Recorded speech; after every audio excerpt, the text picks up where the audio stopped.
Sawyers. A continuación, la exposición a cargo de la institución especializada en ciencia de la salud, IPEC-Salud. Vamos a desarrollar el tema relacionado a el estrés y las enfermedades mentales, poniendo un énfasis principal en la depresión como una enfermedad mental. Vamos a abordar la parte fisiopatológica y cuáles son los principales puntos de engranaje para entender esta enfermedad y cómo el estrés está relacionado con enfermedad de mención. Partiendo del estrés que tenemos en la parte superior, podemos indicar que el estrés es una respuesta del organismo frente a ciertos estímulos de carácter emocional, físico, químico, térmico, etc. El estrés es producto básicamente de una respuesta ante un estímulo. Entonces, el estrés, dejando bien asentado que no es negativo, el estrés se vuelve negativo cuando es crónico, es patológico, porque el estrés en condiciones normales nos ayuda a desarrollar una actividad de supervivencia frente a los problemas de la vida cotidiana. Muy bien, entonces aquí tenemos que tener en cuenta un aspecto bien importante. Ante el estrés se puede desarrollar ciertas actividades dentro del sistema nervioso y dentro del organismo mismo. Por ejemplo, hay ciertas respuestas activas, ¿no?, como patrón de afrontamiento ante el agente estresor. Cuando la persona se encuentra frente a un proceso estresante, frente a algún estímulo que ha desarrollado básicamente esta respuesta, ante la liberación del cortisol, el predominio autonómico simpático se incrementa. Por ejemplo, ¿cuál es la respuesta activa frente al estrés? En primer lugar, es el incremento de catecolaminas, noradrenalina y adrenalina. Adrenalina liberada a nivel del sistema nervioso, ¿sí?, y la adrenalina a nivel de las glándulas suprarrenales. Ambas son catecolaminas que lo que van a desarrollar a nivel de los diferentes órganos efectores va a ser un incremento, por ejemplo, en el corazón, de la frecuencia cardíaca, que es el coronotropismo positivo. Segundo, la fuerza de contracción, que es el inotropismo positivo, pero también va a generar un incremento de ciertas funciones dentro del organismo, como por ejemplo, a nivel gastrointestinal va a estimular la diarrea o el incremento de la motilidad gastrointestinal. Una respuesta activa frente al estrés es la liberación de endorfinas. No olvidemos que las beta-endorfinas vienen a ser compuestos químicos endógenos que nos hacen frente al dolor o cualquier estímulo estresante. La prolactina, la renina, y aquí nos paramos un aspecto muy importante porque la renina es uno de los iniciadores principales del angiotensina 1 hacia la angiotensina 2, que es un potente vasoconstrictor. No olvidemos que la renina, la noradrenalina, la adrenalina, principalmente lo que van a hacer es incrementar la resistencia vascular periférica. Es por ello que ante las situaciones de estrés en forma crónica, constante, sostenible, se va a desarrollar el incremento de la presión arterial. Segundo, el incremento de los niveles de glicemia. Y otros componentes y variables metabólicas se van a ver alteradas. Y otro aspecto es la liberación y el incremento de la oxitocina.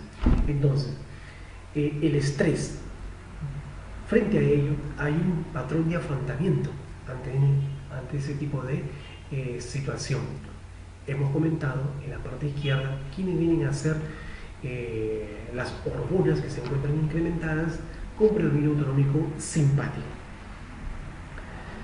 En respuesta pasiva predomina básicamente el área córtico suprarrenal.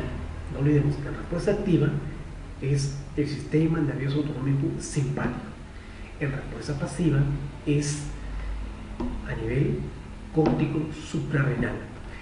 ¿Qué se incrementa? Básicamente la adrenocorticotropina 1, el cortisol, ¿sí?, el cortisol, las gonadotropinas, la insulina y las hormonas de crecimiento. Pero hacemos un hincapié muy importante en el cortisol.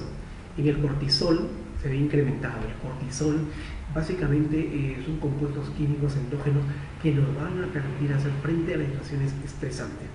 Pero su incremento exacerbado va a traer ciertos problemas a nivel endocrino, a nivel metabólico, como son los incrementos de la glicemia, del colesterol, los triglicéridos, disminución del colesterol HDL, que es el anti-aterogénico, y el incremento de las LDL, que vienen a ser las lipoproteínas de baja densidad.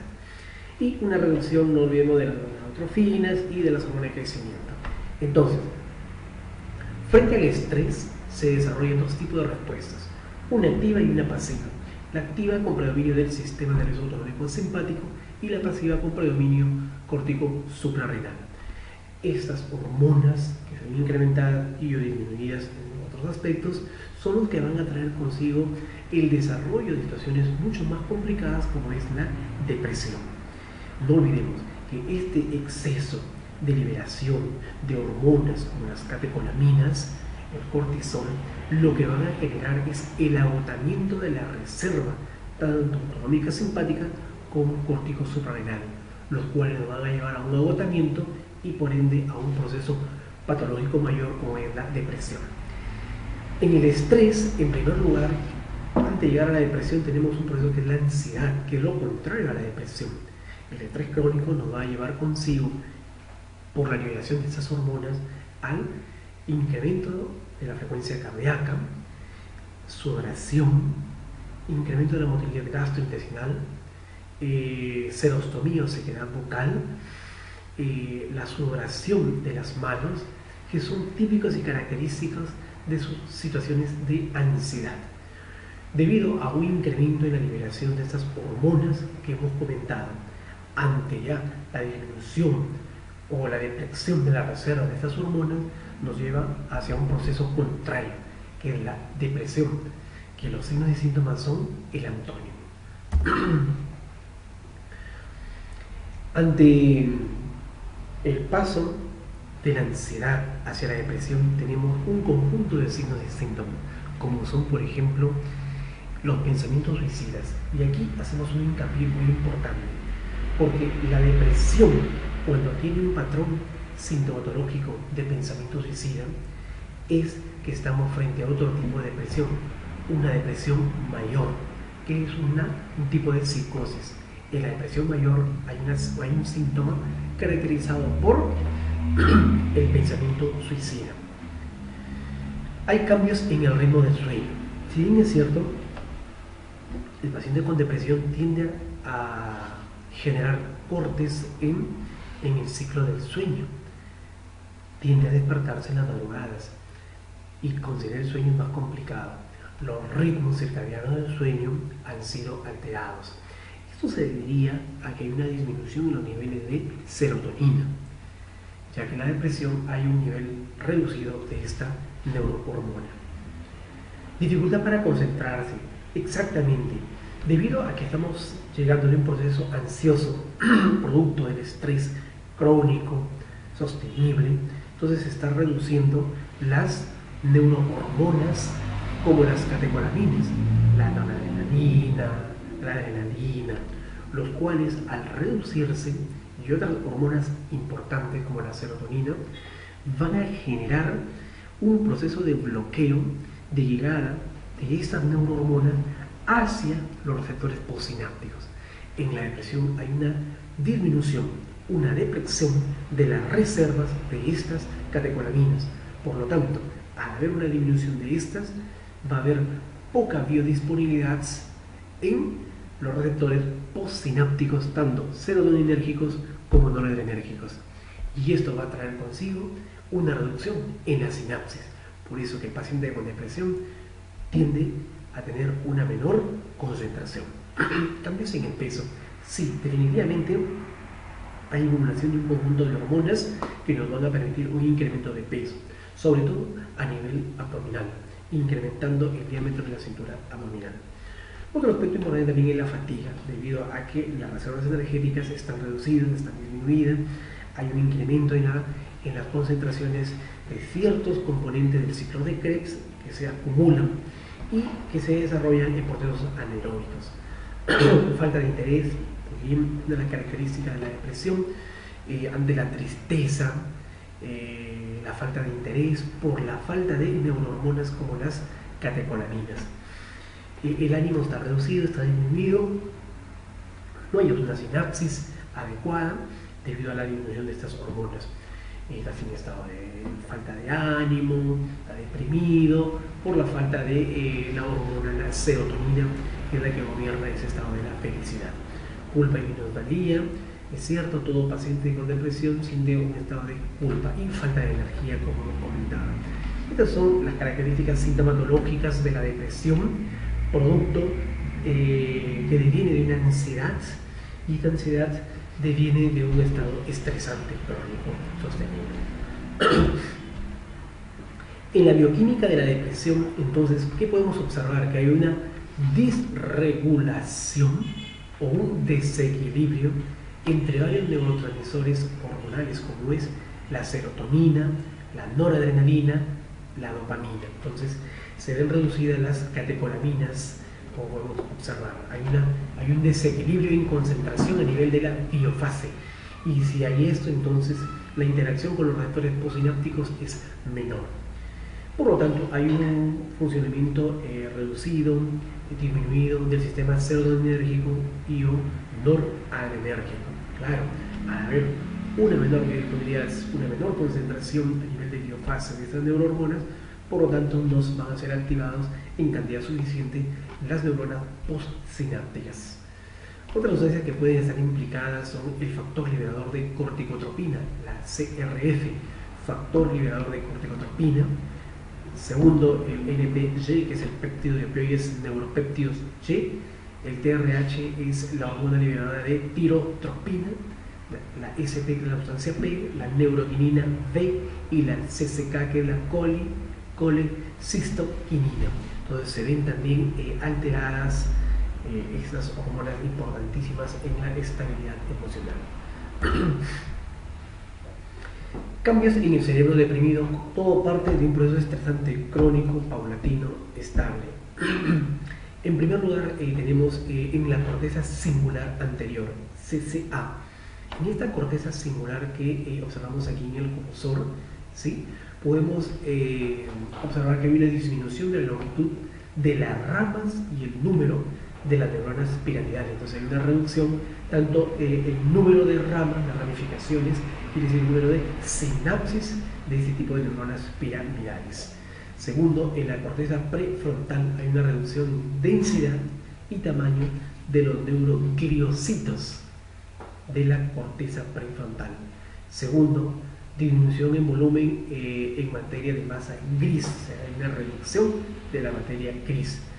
Tercero, reducciones en el grosor de la corteza órbito-frontal, ¿sí?, y el tamaño del cuerpo celular neuronal. Por último, en el hipocampo hay una reducción en el volumen total del hipocampo. Entonces hay una reducción tanto en la materia gris del hipocampo, en el número de neuronas piramidales y de los neurogliocitos. Esto físicamente presenta un cerebro deprimido.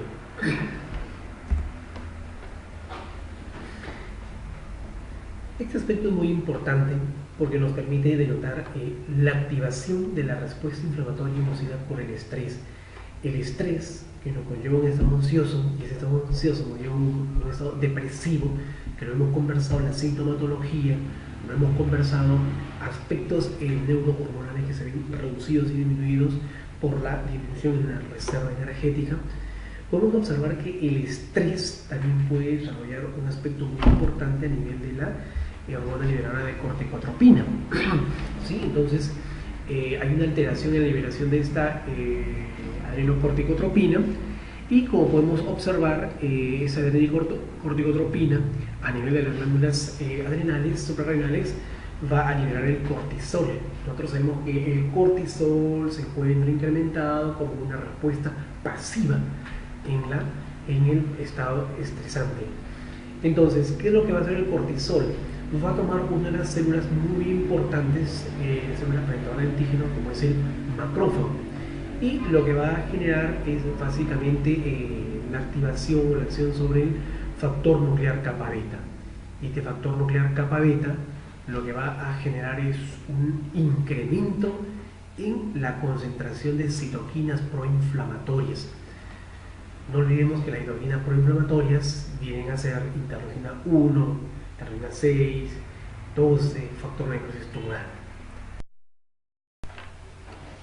Bien, entonces comentábamos que la liberación del cortisol permitía acciones muy importantísimas a nivel básicamente del factor nuclear kappa beta.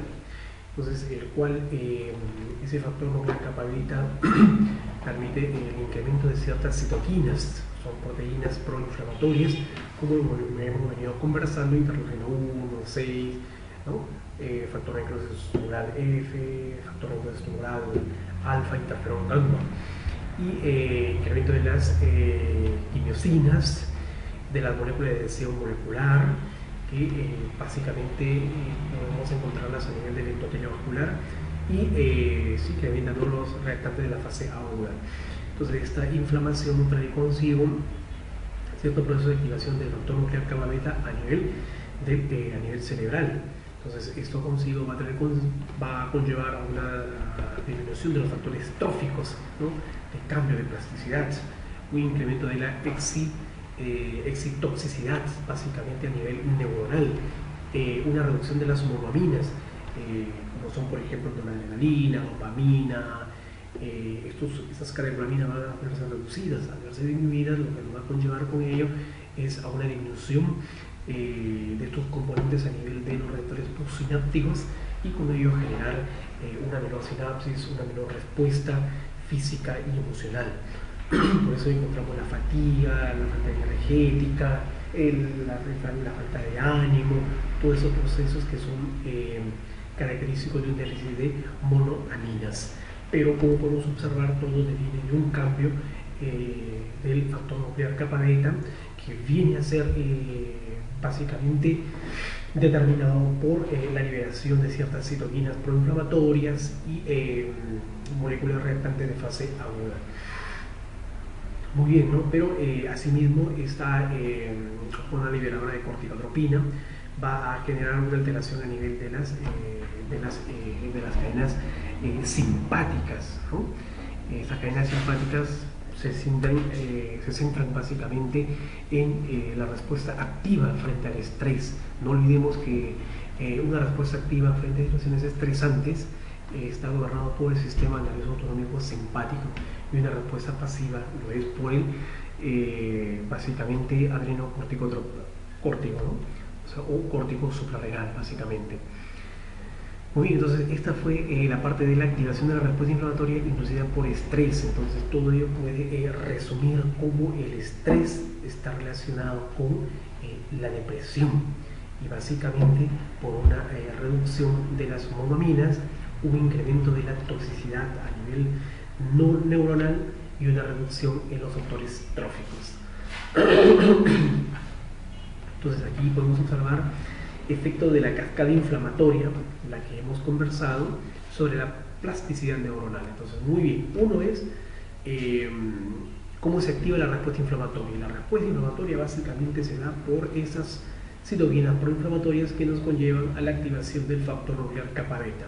Pero ahora, ¿cómo estos componentes inflamatorios actúan sobre la plasticidad neuronal? Entonces, lo que hay que tener en cuenta es, hay un incremento de citoquinas, ¿sí? Quimiosinas, mediadores de la inflamación. Aquí ya encontramos al estrés oxidativo propiamente dicha, porque hay radicales libres derivados del oxígeno y radicales libres derivados del nitrógeno. Entonces, como podemos observar, este proceso inflamatorio generado por las citoquinas nos va a conllevar consigo a su acción sobre la plasticidad de la neurona, ¿no? Y aquí es donde comienza a alterarse la sinapsis neuronal. Hay un incremento del glutamato. No olvidemos que el glutamato es una hormona fundamental de la excitabilidad del organismo, que tiene reacción a nivel de los receptores postsinápticos, a nivel de los receptores AMPA, NMDA y kainato. Entonces, esto va a traer consigo un incremento de la excitabilidad y una disminución básicamente de ciertas proteínas importantísimas, ¿no? Que van a generar una excitotoxicidad a nivel de la neurona. Entonces, ¿Cómo se altera todo este proceso? Básicamente por un incremento del glutamato, una disminución de ciertos factores de crecimiento, de ciertos factores tróficos, debido a un incremento sostenido y crónico de citoquinas, quimiosinas, mediadores inflamatorios y radicales libres derivados del nitrógeno y del oxígeno. Entonces acá lo podemos observar más detallado, lo que hemos conversado. Estas proteínas inflamatorias son las que traen consigo la activación a nivel cerebral del factor nuclear kappa beta y con ello la reducción de las monoaminas, el incremento de la toxicidad neuronal y la reducción de los factores tróficos, con un incremento del glutamato, que es uno de los principales neurotransmisores excitadores del organismo. Entonces acá tenemos aspectos clave como son, por ejemplo, las proteínas, las citoquinas proinflamatorias conllevan consigo la inflamación. Recordemos, las citoquinas proinflamatorias, estamos hablando de interleucina 1, 6, el TNF-alfa, el interferón gamma, los cuales van a traer consigo enfermedades concomitantes, enfermedades concomitantes que pueden ser metabólicas o neuroendocrinas, ¿no? Y ello junto a medios ambientales o agentes ambientales como el estrés nos van a traer consigo una reducción de ciertas monoaminas como son dopamina, noradrenalina y serotonina. Entonces, al haber una reducción, nos va a traer consigo a un estado deprimido, depresivo. Hay una reducción de la neuroplasticidad y de la neurogénesis. Esto se debe a que hay una disminución de las citoquinas antiinflamatorias y de los factores de crecimiento neurotrófico.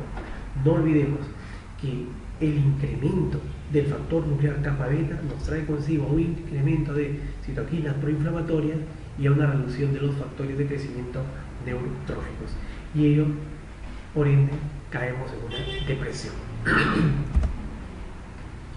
Entonces, solo para tener claros ciertos aspectos, en un estado normal hay crecimiento y supervivencia normal, hay factores neurotróficos, por lo tanto hay un crecimiento y una supervivencia neuronal. Muy bien, hay factores genéticos, biológicos y ambientales los cuales gobiernan esta parte. Cuando hay una depresión, lo que hay es un aumento de glucocorticoides, como es el cortisol. Habíamos comentado que viene desde la corticotropina.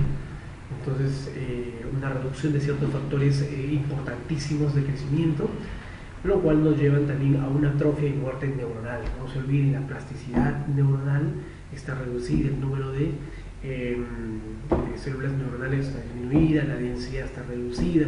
Entonces, por lo tanto, nos lleva a una atrofia y muerte neuronal.